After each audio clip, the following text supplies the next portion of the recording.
You're listening to the Archaeology Podcast Network. You're listening to the Archaeology Show. TAS goes behind the headlines to bring you the real stories about archaeology and the history around us. Welcome to the podcast.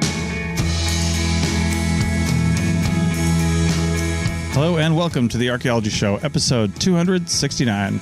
On today's show, we talk about Britain's Pompeii and Ivory Pyx and Denmark's first immigrant. Let's dig a little deeper. This is RV Man reporting. What? I mean coffee man. I mean podcast man. Should we end this now?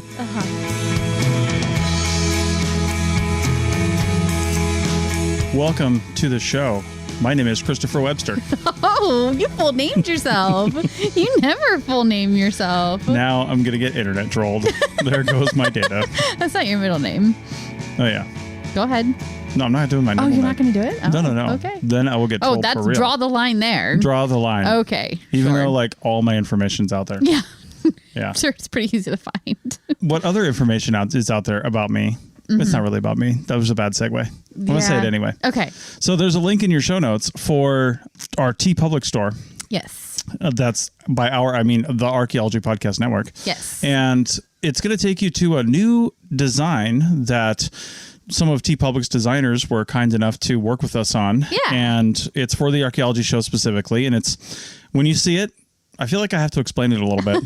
But when you see it, what they were going for is a bunch of like archaeology tools arranged like a cityscape. Yeah, I think it looks like that. Yeah. And then a couple microphones too, because we asked for some sort of podcasting element to be added to it. I think that comes across. Anyway, right. it's cool. Now, here's the thing. Mm-hmm. It's going to open up as a t-shirt, and you don't have to get a t-shirt if you don't want to. If you scroll down, they have hats. They have like a trucker hat, and they call it like a dad hat, which is like just a regular hat, I guess. It's not a trucker hat. Is that what that is now? Is a dad hat? Yeah. Okay. Do other people in other countries call the like white front with a design and then like the mesh back a trucker hat? I'm wondering. I think that is pretty universally trucker hat. I mean, they have truckers, but do they call them trucker hats? Yes, I think. Well, I don't know. But I don't know either. Yeah, so where are we this week? Oh, yeah. So we're in Youngstown, New York, but we're right outside Niagara Falls. Yes. I'm so excited. I've never been to Niagara Falls. It's a bucket list item for me. Yes. So we're going to be doing that this week, along with celebrating the 4th of July. So, yay. Yeah. The Independence Day of the United States. Independence from our British overlords, right? Yeah, pretty much. Sorry, British listeners. I know. Speaking of British listeners, we must talk about this next article. Yes, we must. Yes. I am drowning with sinking, waterlogged.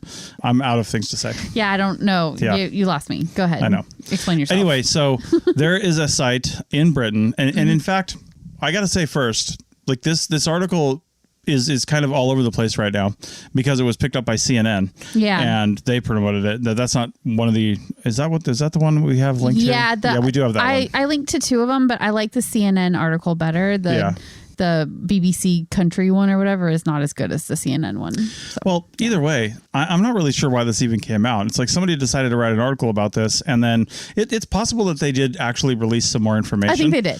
This is coming from a press release. Yeah. But Must Farm is what we're talking about, and it's a site in Britain, and we're going to talk about that. But it's been excavated for a while, and they actually have kind of a whole thing going on there where you can go and tour it and you can see it, and they've got this whole educational deal that they've had for a really long time, right? And there's just a whole bunch going on at Must Farm that you can learn from, and you can learn about Bronze Age Britain, and they've just got a whole big thing going on there. So it's not like this was just found last week, or even a couple of months ago on a CRM project or something. This is not new information. No, but I think they have done more analysis and figured out why it was preserved so well and like what circumstances led to the way it is now. Right, which is really unique. Yeah, it is very unique, which is what we're going to talk about. And they actually, so Must Farm, first of all, is located near Peterborough in the county of Cambridgeshire in England, which as an American, we all know geography is terrible. I didn't know where that was, but basically it's like kind of directly north of London. Yeah. On the eastern coast or close to the eastern coast. So that's sort of where you're at. Yeah, it's a Bronze Age site. which for anyone who just doesn't know what the Bronze Age means, first off, get your act together. Second, that's about 2,850 years ago. And for reference, this is approximately 8 centuries before the Romans arrived. So the Romans basically gave them nothing. Yes. In this case, the Romans were not involved. So aside from getting nothing from the Romans, what did they do with themselves? Right. Now, the reason this site is so unique, and they actually call it Britain's Pompeii, is because the village it's frozen in time. Was essentially frozen in time. Pompeii Yeah, is. like Pompeii. And the reason it is because a fire swept through the structures, forced everyone to abandon it quickly and practically in the middle of whatever they were doing. So that's the reason why it looks the way it does today. Yeah. And they couldn't rescue animals like their lambs, which were trapped and then burned alive. Yeah. There were stews still in pots. There was even wooden spoons still in a bowl with half-eaten porridge. It's crazy. Yeah. Like they literally ran out. got up and left, and that was that. Yeah. And most Bronze Age sites have perhaps a few artifacts, maybe the shadow of a post hole in the soil. That's partly because they are sites that were kind of picked over by the people who left because they didn't run out in the middle of them. And also because of poor preservation. But this site, however, it's a gold mine. They have the actual posts for the structures and many other well-preserved wood and textile artifacts, which are usually part of that missing majority that we don't get. So this is very, very unique as far as preservation goes. So, yeah, there's actually a reason it's actually really well preserved, because the fire burned everything up. So everybody left, and it essentially burned the structures that were built on stilts over this river, and the floors cave out and everything just kind of settled down on the floor of the river. And they said that this kind of a river, this sort of vegetation, nothing's really changed in the last 3,000 years. So they would have had a lot of like vegetation in the river, which kind of softened the descent, which is why there were so many intact pots and things like that. So it's kind of more marshy and not like a rushing river situation. It was, it's like watery vegetation pillows that it landed on. Yes, watery vegetation pillows. Yes, that's exactly what you can think of it as. Yeah. So, wow. Okay.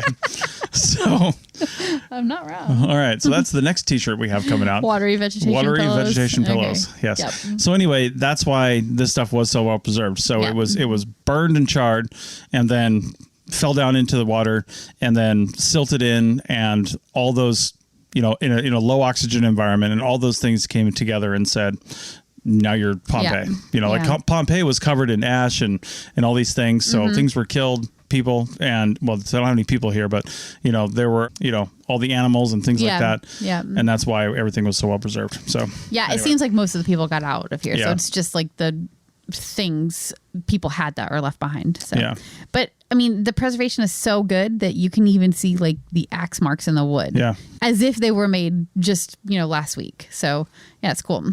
So excavations here revealed a total of about 4 roundhouses and a square entranceway structure that would have been about 6.5 feet tall. There was also a perimeter fence of sharpened posts that were about 6.5 feet tall. Yeah. And they think that the site was originally approximately twice that size, but quarrying in the 20th century destroyed any other remains of the village, basically. Yeah, they found 128 ceramic artifacts, including jars, bowls, cookware, and these fragments represent 64 different vessels, which were in use at the time of the fire. And they also found like what were stored pots too. They were nested neatly one inside of another. So I guess they didn't have time to clean off the shelves when they dropped their porridge bowl and run out. Yep. There are textiles made from flax linen that had a soft velvety feel with neat seams and hems. And they haven't been able to identify these specific articles of clothing. This is just like pieces of fabric that have seams in them. So, but I'm like, well, are we sure that we're talking about clothing? It could have been anything that fabric, it could have been linens of some sort. It doesn't necessarily have to have been clothing. They don't know what it is. They just have the fabric remains, basically. Could have been blankets, could have been anything. Yeah, it's England. Anything like that. Yeah. Well, flax linen, I mean, that would probably be something you put on your body because it's like soft and higher quality. Other stuff would probably be lower quality, but yeah. Yeah, some of the wooden artifacts found include boxes and bowls carved from willow, alder, and maple, 40 wooden bobbins, many with thread still attached. Yeah, that's cool. They also found 15 wooden buckets, and one of those is my absolute favorite artifact that I've read about recently. It has tons of cut marks on the base. And what that indicates is that they would flip the bucket over and use the base of it as a sort of impromptu cutting surface. And like, if anybody has ever worked on an archaeological site where you have those orange buckets from Home Depot all around, you know exactly what I'm talking about. Those buckets flipped over become a surface for whatever you might need to do. I love that. And I don't agree with that. Oh, you don't? No, I disagree with these archaeologists. It tells me that they're boring and they have no imagination because these were clearly drums. Oh, clearly drums. You would flip this over. Were you using like a axe to make drum sounds then? Listen, when you're done chopping wood and you've got the only thing you have in your hand is an axe, you're going to make a beat. Okay. All right. Yeah. You're gonna, Yeah. Yeah. You're going to make a beat. Okay. Got it. So somebody else is going to start doing some beatboxing and the only thing you have is your axe and your bucket. Your axe and your, yep. You're going to do it. What else do you need? What else do you need? Yeah, for sure. Yeah. Awesome. All right. So now the question is still, why did this fire happen? And we'll go ahead and say the answer. They don't know. They still don't know. They're never going to know. No, they're never going to know. They have some clues. They believe it happened in the late summer or early fall because the trapped lambs, poor babies that we talked about earlier, were in the range of 3 to 6 months old. And that means that they would have been born in the spring, which means it was summer or early fall when they died. Mm-hmm.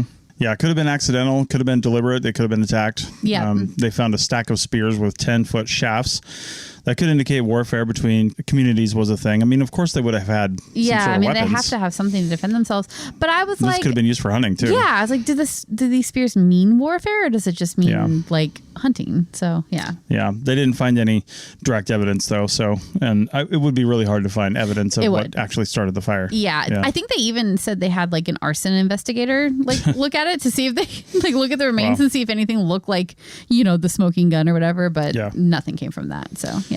But it is pretty cool to be able to draw conclusions about everyday life from what was left, because a lot of times when people leave a site, well, they take a lot of the important stuff with them and they leave broken stuff and trash behind, which you can tell a lot about somebody from the trash they leave behind. But man, you can tell a lot more about their actual like day-to-day behavior, when they just drop and run. Yeah. One of the researchers described it as a puzzle, right? And like normally out of a 500 piece puzzle, you've got, 20 or 30 pieces at an archaeological site. Well, this site is like 250 or 300 of those pieces, which is really, really great. The contents of the 4 houses were remarkably consistent, which is interesting. And each of those houses had kind of like a toolkit that includes sickles, axes, gouges, and handheld razors. I think the kind of somewhat equality between the houses is interesting too. It kind of gives an insight into what the social standings of these people were, but we'll talk about that in a minute. Yeah, and the houses actually had distinct activity zones within them as well, similar to your modern home. Yeah, you have a bathroom, you have a kitchen, you have a bedroom, you have a craft room. Yeah. So the kitchen was in the east, storage and weaving in the south and southeast, and then there's a penning area for the lambs as well as a sleeping area in the northwest, and that was fairly consistent across all of the structures as well. So I thought this was so strange. They don't know where the doorway was for each house. Isn't that a little sus? Like, how do you not immediately know where that is, right? Yeah. That I thought was weird. But I think it was in the middle and they just like floated down the river and then came up through the middle. Right. Well, you do have those structures in the Southwest where people really did go in through the roof. So like that, I guess it's a possibility, but it seems unlikely in this case. Maybe they came up from underneath. Who knows? Yeah. They also had some, I guess they call them impractical artifacts, including glass and amber beads. But, people have stuff like that just because they were. But they were left behind, right? Well, yeah, but they couldn't also grab stuff. Yeah. But we don't normally get that kind of stuff at sites because that's the kind of thing people would take with them. Yeah. I thought this was so crazy. There's apparently the skull of a woman that was, quote unquote, smooth from touch. And they are speculating that it was some kind of morbid keepsake. Like they rub grandma's head every time they came in? Yeah. I mean, okay. I don't know. That feels like a stretch to me. I don't know about you. Hey, you don't know what they did 3,000 years ago. But how can you say that it's smooth from touch from a person? Can you really I think tell you that? can. I mean, these guys know what a skull is supposed to feel like. Yeah. That's, just been defleshed basically. Yeah. And sitting in the ground. But skulls and bones and things like that are very different that have just been handled. Yeah. You know what I mean? Yeah. So the lab analysis of the porridge that we mentioned earlier revealed that it was mixed with animal fat. Yeah. Delicious. Yeah. There were traces of venison and honey in another vessel, which actually sounds pretty good. Might have that for dinner tonight. Which suggests they were eating honey glazed venison. I don't know about honey glaze. Doesn't that see another reach, right? Like that's exact. I pulled that directly from the article. I'm like, can we really say honey glazed venison, or was there like honey in this bowl at one time and also venison in this bowl at another time? Like, I don't know how to know that to put them together like that. Yeah. So anyway, there's also a lot of crap in this article. No, they found some dog poop. Yep, they found poop. Yep, of course they did. And analyzing that, which you can find a lot of good stuff in there, indicates that the dogs were fed table scraps, or I think probably more likely. I mean, dogs were kind of probably still becoming dogs. I mean, it was 3,000 years ago, which you're still 3,000 to 6,000 years into when dogs became domesticated. So, but still, even then, dogs are dogs, right? They were probably just taking whatever they could. Yeah. And probably still, I mean, they didn't have dog food. So dogs ate they food. ate people food. But people also ate pretty good food. Yeah. So probably a lot of protein, you know, the typical, what you would think. Yeah. So it's not, I don't think that's like too crazy. No. You know, what else are they going to eat? Yeah. Yeah. Well, in addition to dog poop, they also had human coprolites. Coprolites are fossilized, you know, people poop. And those showed that at least a few of the people had intestinal worms. Yeah. So that must have been fun for them. I think they probably always did. Yeah. Yeah. The amount of refuse or midden indicates that they occupied the site for just 9 months or maybe up to a year before the fire happened. They're looking at sort of the layers of refuse to come up with that conclusion, and like there's like a seasonal rotation of refuse in layers that you can kind of look for. So that's where they came up with that idea. So supporting the theory that they were there for only 9 months to a year before the fire is that a lot of the wood that they found was unseasoned and effectively still green. So it takes time for wood to not be green anymore, I guess. Right. Yeah. Yeah, there's also, I guess, no evidence of insects or animals that usually found in association with wooden human homes, like beetles and stuff like that. Yep. Yeah. Another thing to show that they hadn't lived there that long. Yeah. Yep.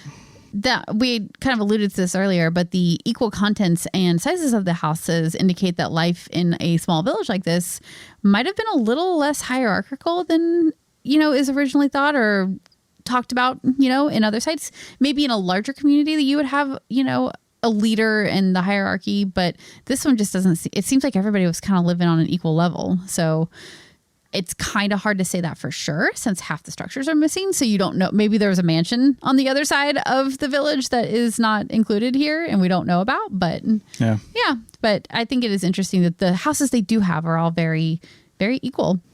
It makes you wonder if it's like a family community maybe where there is no one person over another or richer than or has more than for whatever reason. They just kind of all lived equally together.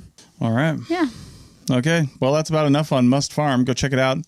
Check out the article links that we have in there. And you can probably just Google Must Farm and find a whole bunch of stuff because, like I said, they've been publishing on that for a while. Yeah, definitely. Yeah. All right. Well, let's take a break. And on the other side, we'll head to Austria and find out why Jesus abandoned a church there 1,500 years ago. People are driven by the search for better. But when it comes to hiring, the best way to search for a candidate isn't to search at all. Don't search, match with Indeed. The hiring process can be slow and overwhelming. Simplify hiring with Indeed. Indeed is your matching and hiring platform. With over 350 million global monthly visitors according to Indeed data, and a matching engine that helps you find quality candidates fast. Ditch the busy work. Use Indeed for scheduling, screening, and messaging so you can connect with candidates faster. Join more than 3.5 million businesses worldwide that use Indeed to hire great talent fast. Listeners of this show will get a $75 sponsored job credit to get your jobs more visibility at Indeed.com/PODKATZ12. That's Indeed.com/PODKATZ12. Terms and conditions apply. If you're a facilities manager at a warehouse and your HVAC system goes down, it can turn up the heat, literally. But don't sweat it, Grainger has you covered. Grainger offers over 1 million industrial-grade products for all your operations, including warehouse HVAC maintenance. And even better, they offer access to experts and fast delivery, so you and your warehouse can both keep your cool. Call 1-800-GRAINGER, click Grainger.com, or just stop by. Grainger, for the ones who get it done. Welcome back to the Archaeology Show, episode 269. And this article is from Newsweek, and it's called A Very Special Episode of Blossom. No, it's called A Very Special. What? Where did that even come from? I don't know. They always said it's a very special episode. I don't remember that at all, but I know. I was like you're a 5. youngin'. Yeah.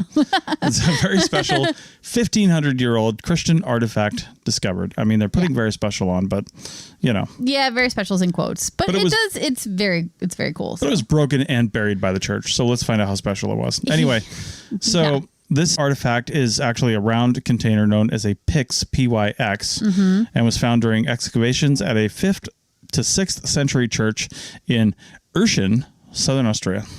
This discovery is unique, according to the excavation leader, Gerald Graber. We're going to go with that, from the University of Innsbruck. Yep. And it's partly unique because of the material. It's made of ivory. And also it was covered in elaborate Christian motifs. So apparently Christians back then did not care about elephants or rhinos or anything else with ivory. Is rhino horn ivory? I can't remember. No. Definitely just elephants. Tusks, elephant tusks. Yeah. Yeah. There are only 40 ivory examples of a Pyx like this known worldwide. And the last time one was found in archaeological excavation was 100 years ago. Jeez. So most of the other examples that we have are preserved in churches or museums. They've been handed down through time from one church to another, basically, as they closed and moved on. It's just not the kind of thing that would have been left behind in a church. But this one was. Yeah, this one was found within a marble shrine hidden under the altar in a side chapel of this church. And these boxes were usually removed when a church was abandoned because they were sacred and also probably expensive. I would think so. Made of ivory, right? Yeah, I mean, this thing, even if ivory was like plentiful for the church and easy to get, I mean, who knows? I mean, there was a lot of artistry and, you know, whoever made this probably, you know, I mean, I'm sure they donated it because they were Christian or whatever, but either way, it would have been something that would have been prized, right? So, yeah. Yeah, and the reason they were so fancy and special is because they would have been used to hold sacred items like the relics of a saint. Yeah.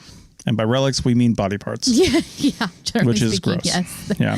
And yeah. The whole thing is a thing that we don't have to get into. But yeah, that's what they would have Right. held. Yeah, this example is fragmented, which is fancy for broken. And the way it was layered. Are you making fun of the way I wrote my notes? Yes.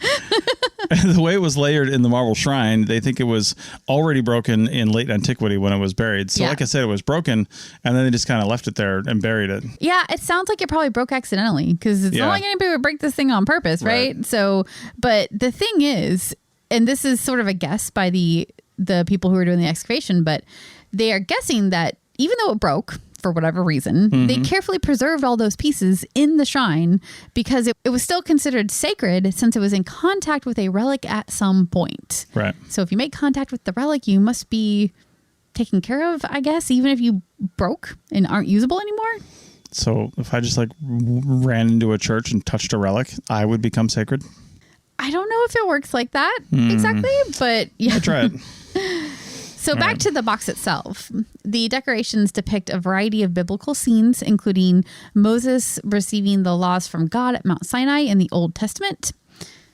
How do you get to New York City? Oh, anyway. That's a hospital. Oh, yeah. There's also a man on a chariot with 2 horses and a hand coming out of the clouds, pulling the figure up into heaven.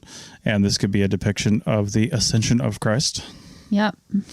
The Pyx fragments are really fragile because ivory absorbs moisture and gets very soft over time. So they had to be really careful with it. They have to work to conserve it since it was discovered and is now in stable condition. Yeah, I think that's why information is finally coming out about it, because they didn't have to focus on the conservation so much and they could focus on the analysis. So yeah.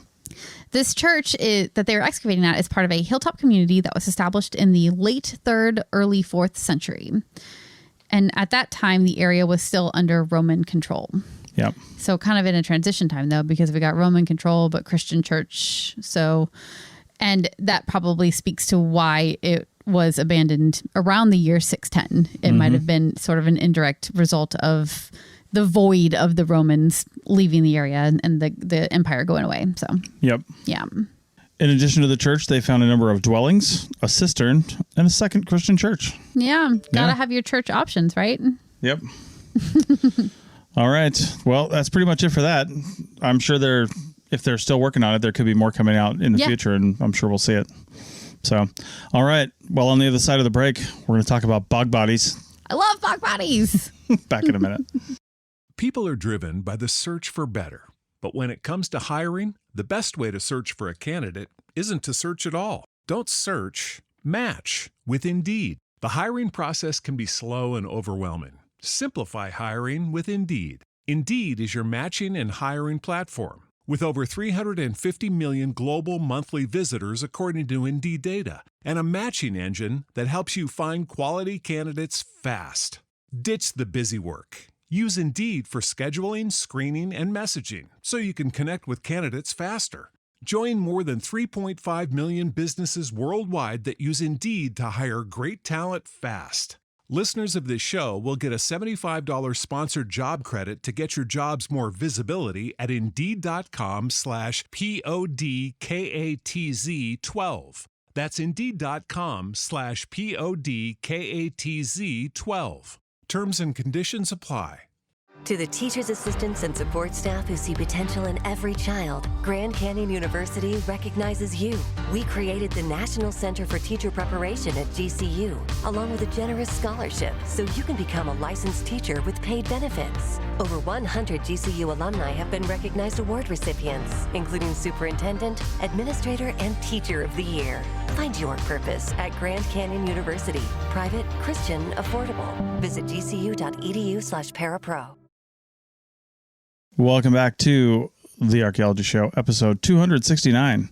And the link in your show notes to this one is from National Geographic, but it's Apple News. Yes. And through our Apple News subscription, we actually get access to the National Geographic magazine. And Rachel couldn't find the link to this online, which probably means it's just in the magazine. Yeah. Unless you have Apple News. Yeah, we still haven't been able to figure out if those articles end up on the internet later. At some point.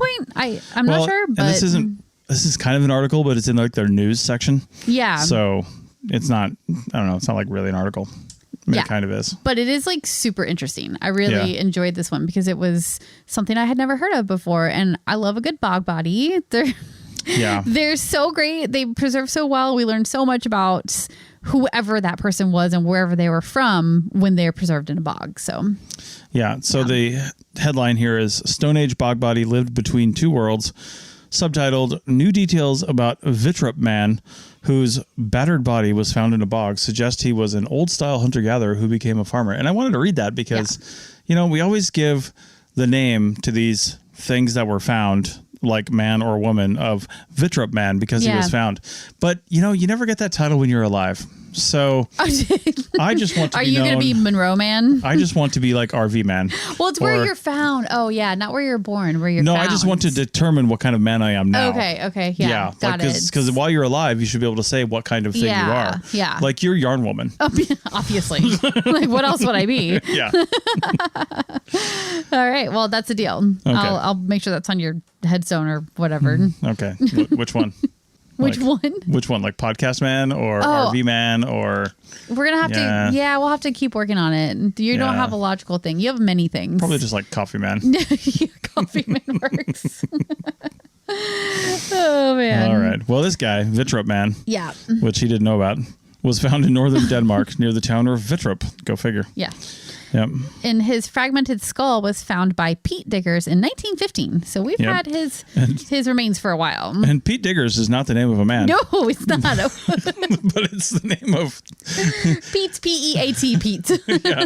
Pete Diggers was digging around. Oh, man. No, these are people who actually dig for peat. Yes, that would be used as a fuel source, burned. Right. Yeah. Or to make Lagavulin Scotch whiskey. Very important. I don't know if they were doing that 5,000 years ago, but the diggers were in 1915. Yes. So maybe. Yes. Yeah. So I just gave away the future of this episode right there. The remains date to about 5,000 years ago, right as agriculture was beginning in the Northern Europe area. Yes. Along with the skull, a wooden club believed to have killed him, which I think is a stretch, cow bones, and a ceramic vessel were found in the bog. I don't know if it's a stretch. It I don't makes know. sense to me, but whatever. You got to discard your murder weapon, right? I mean, what was it, like a mic drop? Like, bam, he's dead. Yeah, maybe. Yeah. So Vittrup man was included in the 2014 study of Denmark's genetic prehistory, and he was found to have different DNA than other remains in Denmark, and that indicates that he grew up somewhere else. Yeah. So that's kind of what started this whole thing, like, oh, he's not actually originally Denmarkian. Danish? Yeah, I think that Danish. is. Uh-huh. He's not originally Danish. Yes. So where is he from? Yeah, 5,000 years ago, Denmarkians were... No, Denmark was occupied by farmers known as the Neolithic funnel beaker culture. Yeah. So they were hipsters before it was hip, farming along. That's a pretty good name right there. I know, right? Funnel beaker. In the same time period, further north in present-day Norway and Sweden, the communities were Mesolithic hunter-gatherers, so they hadn't quite caught up to the farming culture. Also, they're like, it's really cold up here. How are we supposed to farm? Yeah, like, what are we growing, guys? Yeah. What are we growing? Yeah, like I jammed something into the ground and it broke. Yeah. Yeah, so... You've got soft ground like for 1 month a year. Yeah. Yeah. So... Using traditional archaeology and advanced biotechnology, new research shows Vittrup man was closely related to the northern hunter-gatherers. And dietary analysis shows that he left the hunter-gatherer culture as a teenager and lived the rest of his life as a farmer in Denmark. Yeah. And I don't remember seeing them say how old he was when he died. They might not have been able to get a good beat on that one, but... I don't remember seeing that either. Yeah. But anyway, I mean, he was not a teenager anymore. That's for sure. Yeah. He was a man. So... Yeah, his diet went from mostly marine fish or mammals to cereals, milk, goats, and sheep. It's so crazy how you can see that transition in the teeth, basically, right? Or in the bones. I'm assuming teeth. They also didn't. That's the thing with these National Geographic articles is they're this sort of like really nice and polished surface level story that somebody puts together. Yeah. And I do appreciate it from a reading perspective. It's a very nice story to read, but they don't get into the nitty gritty details of the science behind what they're reporting on. But it's National Geographic, so I kind of trust it. So it's probably fine. Right. Yeah. So they say in the article, he is technically the earliest immigrant in Danish history. Oh my God, that's so stupid. I love it. Saying stuff like that is the dumbest thing I've ever heard. Nope, I'm here for it. I love it. Yeah. What about the people who were in Denmark? I mean, they got to there somehow. Yeah. So there were actually people who were earlier immigrants. For sure, but we don't have evidence of those, do we? Well, they weren't. Earliest evidence. They didn't just sprout up in Denmark. But if you move incrementally like further north, does it really count as immigration? Whereas he went from one very different population to another very different population. So like maybe that is what defines immigration here rather than just population expansion. Yeah, I mean, moving from one population into another population is the definition of immigration. But I still don't buy it. I think I just won that argument. Yes! Score one for me. Wow. Yeah, we just still don't know why he did it. Yeah, we definitely don't know why he moved from one Right. place to another. And they do a lot of speculation in this article. Yeah. One theory is that he was brought there as a slave and he was basically traded for. Yeah. They Yeah. were making high quality axes and daggers out of flint in Denmark at that time. So I guess, you know, a teenage boy for like a really good knife would be, you know, Yeah. a reasonable trade, maybe. Like, this kid is super annoying. We'll trade you for that knife. Right.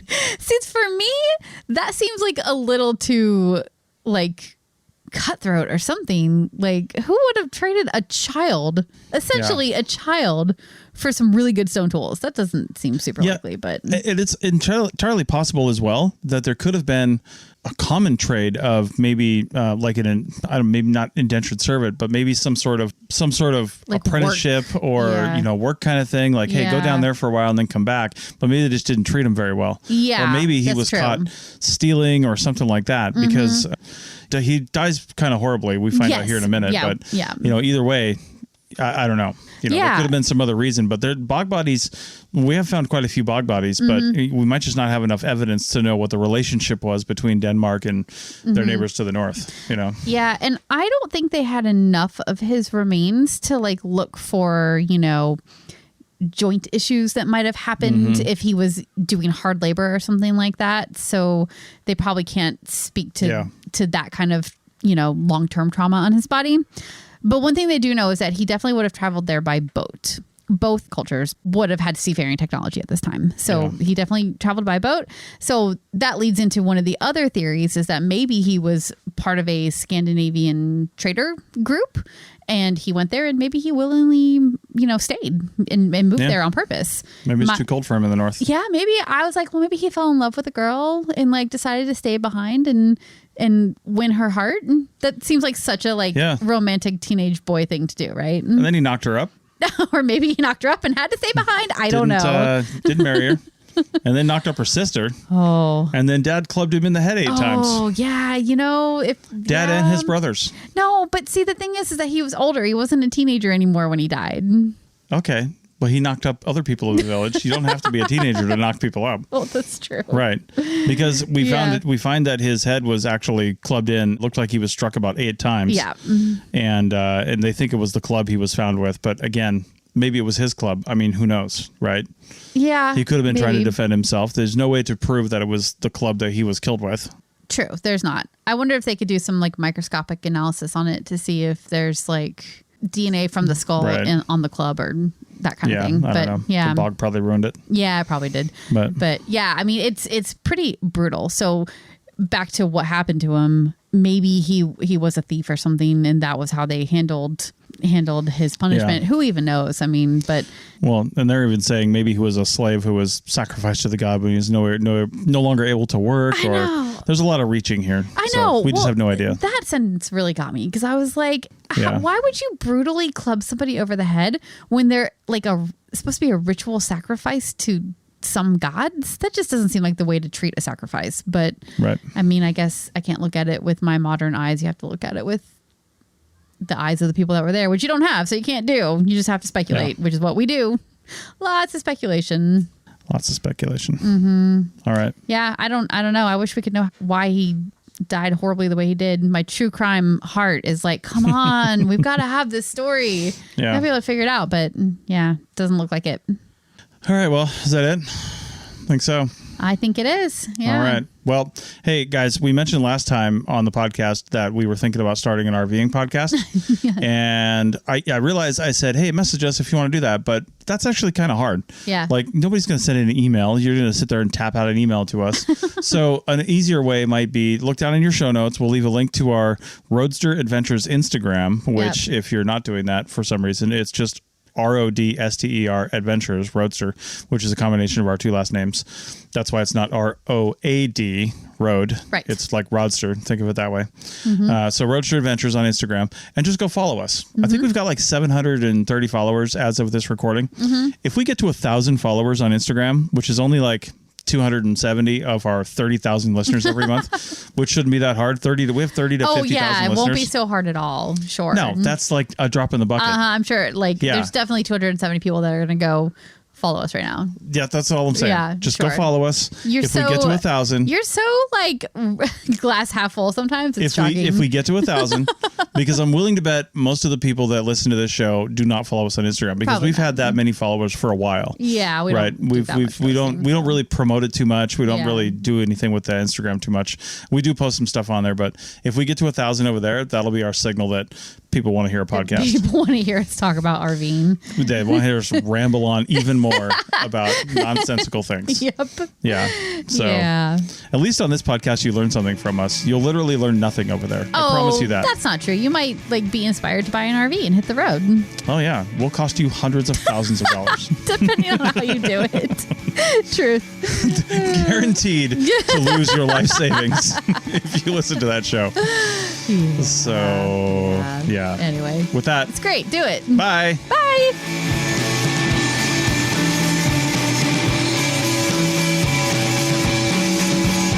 Thanks for listening to The Archaeology Show. Feel free to comment and view the show notes on the website at www.arcpodnet.com. Find us on Facebook, Instagram, and Twitter at ArcPodNet. Music for this show is called I Wish You Would Look from the band Sea Hero. Again, thanks for listening and have an awesome day.